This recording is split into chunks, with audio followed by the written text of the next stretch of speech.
Previously on Nitya Psych in this series. Today on Nitya Psych. Hello and welcome in Nitya Psych. Today we will talk about the scope of psychology. In this series, we are talking about class 11 NCERT psychology. So let's begin.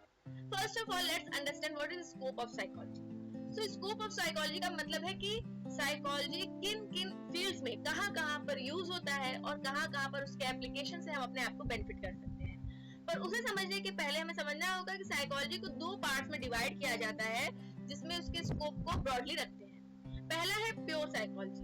Pure psychology का मतलब है जहाँ पर हम उसके theories को, उस theoretical part को समझते हैं, जहाँ पर थ्योरीज जनरेट की जाती है एंड अप्लाइड, जहाँ पर इसका यूज, उन थ्योरीज का यूज एप्लीकेशन के तौर पर हमारे डे टू डे लाइफ से जुड़ी हुई जगहों पर किया जाता है। So these are the list.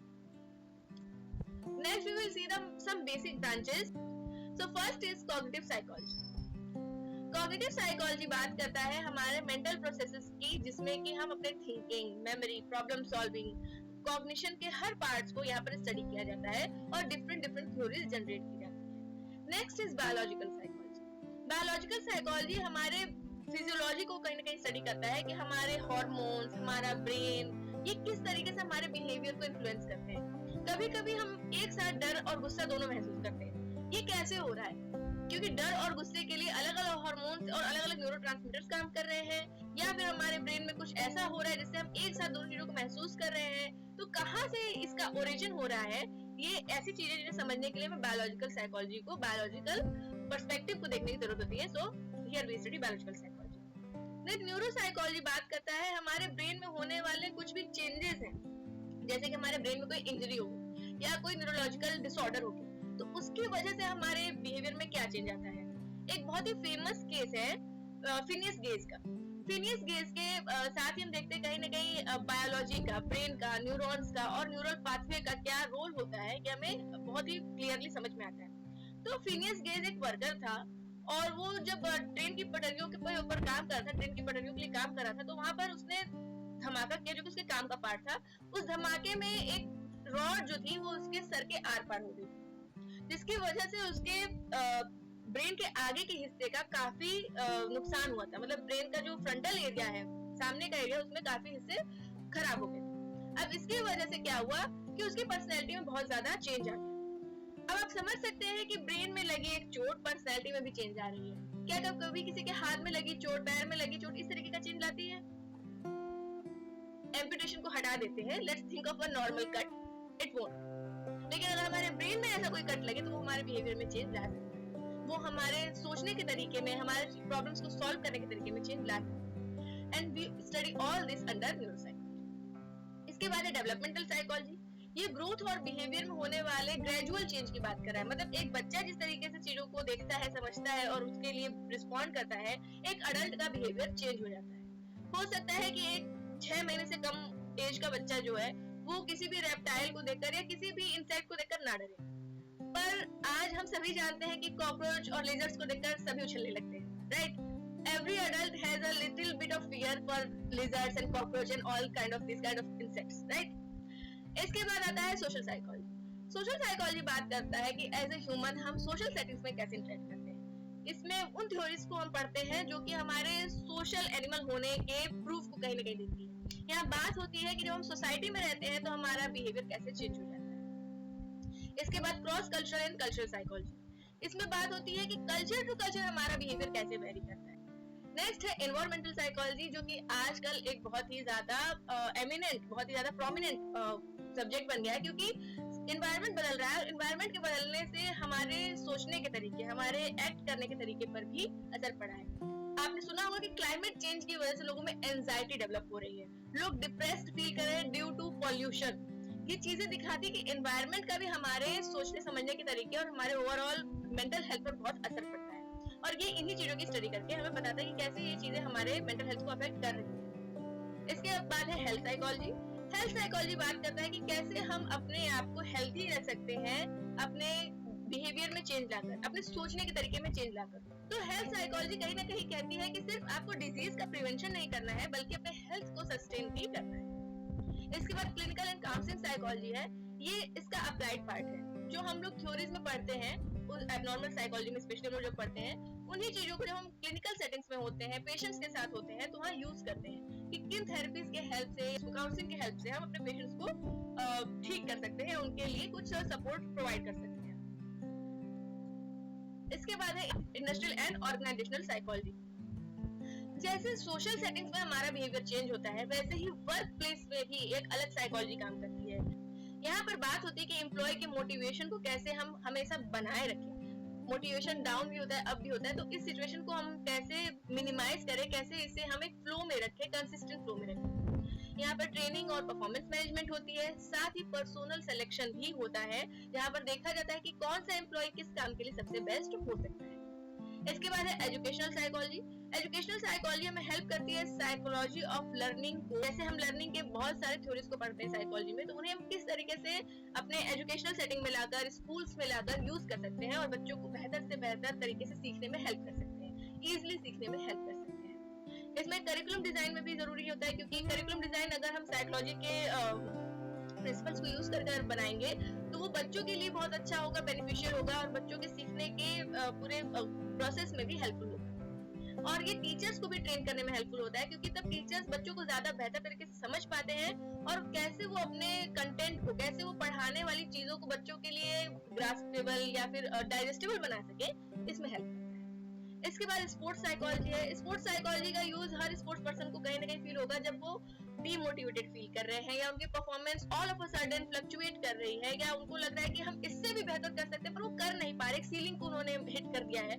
ऐसी जगहों पर उन्हें स्पोर्ट्स साइकोलॉजी बहुत हेल्प करता है। ये उन्हें ट्रेन करने में, कोच करने में और उनको कैसे अपने हेल्थ को बिना बिगाड़े और ज्यादा बेहतर अचीव करने के रास्ते क्या हो सकते हैं, ये सब समझाने में हेल्प करता है।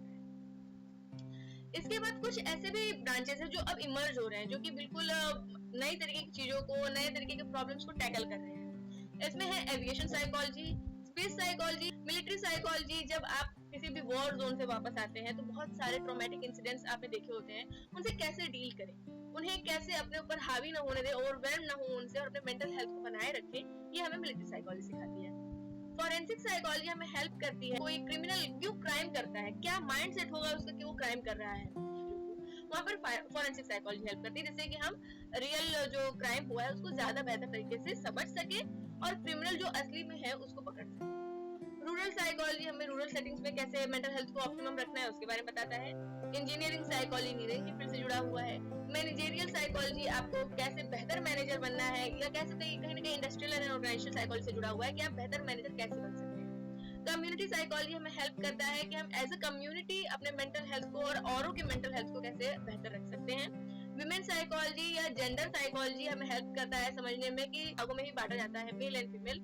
इसके अलावा भी बहुत सारे ऐसे टाइप्स ऑफ जेंडर हुए हैं जो कि हम अभी भी एक्सप्लोर कर रहे हैं। उसकी स्टडी हम यहाँ पर देखते हैं कि कैसे इन सेक्शन को, इनके प्रॉब्लम्स को समझा जाए और किस तरीके से उन्हें हेल्प किया जाए कि वो बेहतर कर सके, क्योंकि अभी भी कहीं ना कहीं सोसाइटी में जो भी विमेन, थर्ड जेंडर और डिफरेंट जेंडर्स हैं वो कहीं ना कहीं अभी भी मार्जिनलाइज्ड माने जाते हैं और वल्नरेबल भी होते हैं। तो उनकी इन प्रॉब्लम्स को समझकर उनके मेंटल हेल्थ के लिए, उनके प्रोग्रेस के लिए, उनके बेहतरी के लिए वुमेन साइकोलॉजी या जेंडर साइकोलॉजी की स्टडी की जाती है। पॉलिटिकल साइकोलॉजी में हेल्प करती है पॉलिटिकल सेटिंग्स में कैसे हम लोगों के साथ डील करें। इसके बाद आ जाते हैं हम एमसीक्यूज पर। So first question is which of the following is an applied field of psychology. हमने अभी बहुत सारे फील्ड्स ऑफ साइकोलॉजी के बारे में पढ़ा और मैंने स्टार्टिंग में ही आपको बताया था कि कुछ फील्ड्स होते हैं जो कि प्योर साइकोलॉजी होते हैं और कुछ अप्लाइड होते हैं। और जब हम लोगों ने बात की थी कि साइकोलॉजी के कौन कौन से फील्ड्स हैं तो उसमें मैंने एक फील्ड को बताया था कि ये अप्लाइड है। So let's see them one by one. Clinical psychology, यहाँ पर हम क्लाइंट्स को डील करते हैं। कॉग्निटिव साइकोलॉजी, यहाँ पर हम कॉग्निशन से जुड़े हुए थ्योरीज डेवलप करते हैं। जनरल साइकोलॉजी, लगभग सारी हमारी कॉग्निशन या माइंड से जुड़ी हुई थ्योरीज डेवलप होती हैं। एक्सपेरिमेंटल साइकोलॉजी, एक्सपेरिमेंटल साइकोलॉजी हमें हेल्प करता है एक्सपेरिमेंट के थ्रू थ्योरीज जनरेट करने में। So which of the following is an applied field of psychology? you can answer in the comment section. So the right answer is clinical psychology, जहां हम clients के साथ जो हम लोगों ने एबनॉर्मल साइकोलॉजी में सीखा होता है या फिर थेरेप्यूटिक्स जो हमने थेरेपिस्ट सीखी होती हैं उन्हें यहाँ पर यूज करते हैं। Next is educational psychology mainly deals with, अब क्योंकि यहाँ नाम से ही क्लियर होगा कि किसकी बात हो रही है, तो I think you had guessed the answer. आप अपने आंसर कमेंट सेक्शन में दे सकते हैं, बताइए। डायग्नोसिस ऑफ मेंटल इलनेस ये हम कहाँ करते हैं? क्लिनिकल साइकोलॉजी में। इंडस्ट्रियल प्रोडक्टिविटी ये बात होती है इंडस्ट्रियल एंड ऑर्गेनाइजेशनल साइकोलॉजी में। ब्रेन स्ट्रक्चर की बात होती है बायोलॉजिकल साइकोलॉजी में एंड कॉग्निटिव साइकोलॉजी में भी। So learning and teaching processes is the only branch here that actually deals with education, and it is the actual answer here, educational psychology. Next question is industrial या organisational psychology का main M क्या है? ये हमें depression की diagnosis बताएगा? नहीं। ये हमें ड्रीम्स की स्टडी करके बताएगा? बिल्कुल नहीं। चाइल्ड डेवलपमेंट तो डेवलपमेंटल साइकोलॉजी में स्टडी करते हैं। So the right answer here would be improving workplace efficiency. Next question is which branch of psychology helps in improving sports performance? Now you might have guessed the keyword here. Clinical psychology हमें help करती है mental disorders से deal करने में। Forensic psychology हमें crime से deal करने में हेल्प करती है। हेल्थ साइकोलॉजी बताती है कि हेल्थ कैसे अच्छा रखें। It is the sports psychology that actually help us become a better sports person. Health psychology focuses on, ये हमारे ब्रेन एंड नर्व पर फोकस करती है, ये हमारे वर्कप्लेस पर फोकस करती है, ये कोर्ट रूम डिसीजन मेकिंग पर फोकस करती है, या फिर ये हेल्थ और इलनेस से जुड़े साइकोलॉजिकल फैक्टर्स पर फोकस करती है। Let's see them one by one. Brain and nerves की बात करता है बायोलॉजिकल साइकोलॉजी, वर्कप्लेस कंडीशन को इंप्रूव करता है industrial psychology, court room decision making को इन्फ्लुएंस करता है forensic psychology. So the right answer here would be role of psychological factors in health and illnesses is the main focus of health psychology. And the last question of today's class is forensic psychology is used in, forensic psychology का use कहाँ होता है या किसमें किया जाता है? So understanding consumer behavior, ये तो consumer psychology है, या फिर आप कह सकते हैं part of organizational and industrial psychology. Sports coaching ये है sports psychology. Counseling students ये clinical and counseling psychology. So the right answer here is helping in legal investigations. This is for today. See you in next class. I hope you enjoyed the class. If you like the class, don't forget to hit the like button and subscribe the channel for more. Thank you.